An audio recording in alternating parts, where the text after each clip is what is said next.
अस्सलाम वालेकुम। आज का हमारा टॉपिक है यूजेस ऑफ एंजाइम, एंजाइम्स के इस्तेमालात। देखें, एंजाइम का एक इस्तेमाल वो है जो बॉडी खुद कर रही है, नेचुरल यूज़ है वो उसका।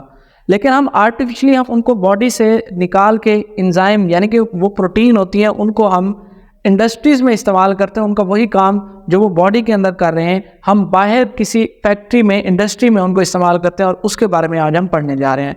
देखें, बेसिकली एंजाइम्स क्या काम करते हैं, बॉडी के अंदर चीज़ों को तोड़ते और जोड़ते हैं और केमिकल रिएक्शंस को कैटालाइज करते हैं या उनकी रफ्तार को बढ़ाते हैं।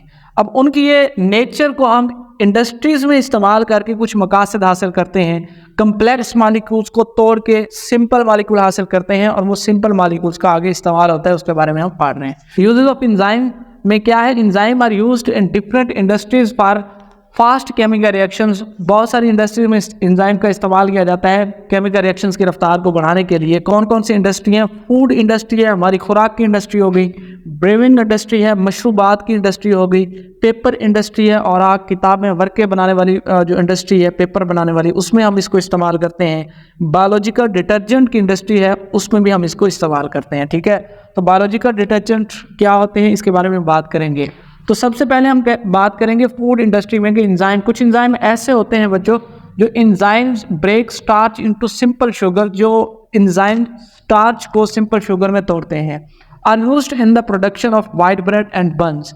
देखिए, ऐसे एंजाइम जो स्टार्च को तोड़ते हैं और सिंपल शुगर में बनाते हैं, उसको हम व्हाइट ब्रेड और बन्स बनाने के लिए इस्तेमाल करते हैं। अब स्टार्च क्या होता है? ये अनाज होता है, जैसे कि हमारे पास गंदम हो गया, मकई होगी, ये स्टार्च है, इसमें स्टार्च होता है। अब हम जब खाते हैं तो हमारे बॉडी के एंजाइम उस स्टार्च को तोड़ते हैं और सिंपल शुगर बनाते हैं। फिर वो सिंपल शुगर हमारे सेल्स के अंदर जाती है और वहाँ पर सेलों को इस्तेमाल करते हैं। अब यही काम अगर हम बाहर करना चाहते हैं, स्टार्च को तोड़ के वाइट ब्रेड बनाना चाहते हैं या बन्स बनाना चाहते हैं, तो वहाँ पर भी स्टार्च को तोड़ा जाता है सिंपल शुगर्स में। फिर उन सिंपल शुगर्स को हम क्या करते हैं, वाइट ब्रेड और बन्स बनाने के लिए इस्तेमाल करते हैं। ठीक है, दूसरा इसका इस्तेमाल होता है ब्रेविंग इंडस्ट्री के अंदर, मशरूबात की इंडस्ट्री के अंदर। मशरूबात से मुराद ड्रिंक्स होते हैं जो हम पीते हैं। देखें, शराब नोशी में ये बड़ा इस्तेमाल होता है। ब्रेविंग इंडस्ट्री में यीस्ट की बात करते हैं।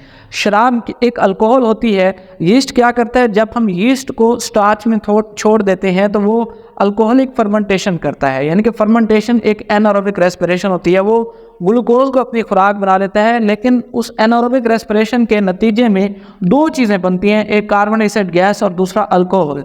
उस अल्कोहल को शराब बनाने के लिए इस्तेमाल किया जाता है। उसके अलावा और भी ऐसे कई मशरूबात हैं जहाँ पर स्टार्च को तोड़कर मशरूब बनाए जाते हैं और एंजाइम्स का इस्तेमाल किया जाता है। Enzymes break starch and protein. जो इमाइलेज एंजाइम होते हैं जैसे वो स्टार्च को तोड़ते हैं, जो प्रोटीएज एंजाइम होते हैं वो प्रोटीन को तोड़ते हैं। The products are used by yeast for fermentation. और वो जो प्रोडक्ट्स बनती हैं उसके अंदर हम यीस्ट को डालते हैं। यीस्ट एक यूनिसेलुलर फंगस है, ये किंगडम फंजाई से ताल्लुक रखता है। उसको हम इसमें छोड़ते हैं तो वो फिर फर्मेंटेशन का प्रोसेस करता है, और फर्मेंटेशन के प्रोसेस के दौरान हमें पता है अल्कोहल भी बनते हैं और कार्बन डाइऑक्साइड भी बनती है, और इसी अल्कोहल को हम शराब कहते हैं, और इसको शराब के कारखाने में इन एंजाइम्स को और यीस्ट को इस्तेमाल किया जाता है। समझ आ गई है? तीसरा इस्तेमाल है इसका पेपर इंडस्ट्री में। पेपर यही कागज़ होता है जिससे हम किताबें कापियाँ बनाते हैं, ये भी दरख्तों से हासिल होते हैं। ये जो कागज़ और कापियाँ किताबें होते हैं, इनके जो पेजेस होते हैं ये दरख्तों से ही बनते हैं। दरख्तों के अंदर जो स्टार्च होता है वो बहुत गाढ़ा होता है क्योंकि उसकी विस्कोसिटी ज़्यादा होती है। फिर हम ऐसे एंजाइम इस्तेमाल करते हैं जो उस विस्कोसिटी को कम करते हैं, गाढ़ेपन को कम करते हैं। फिर फाइन एक मटेरियल बनता है जिससे आगे पेपर बनाया जाता है, यानी कि कागज़ बनाए जाते हैं। कागज़ की इंडस्ट्री में इसका इस्तेमाल होता है। Enzymes break starch to lower its viscosity. Enzyme starch को तोड़ते हैं और उसके गाढ़ेपन को ख़त्म करते हैं, कम करते हैं। That adds in making paper, और इससे पेपर बनाने में, कागज़ बनाने में हेल्प मिलती है।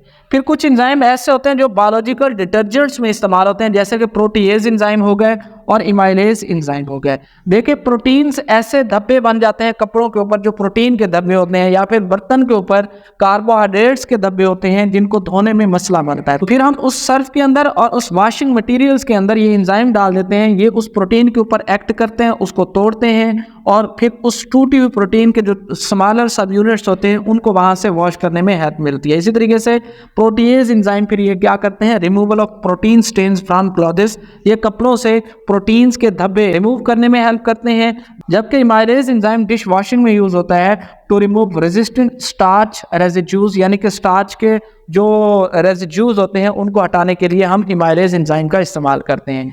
This is about uses of enzymes. इसमें किसी बात की समझ नहीं है तो सवाल पूछना है।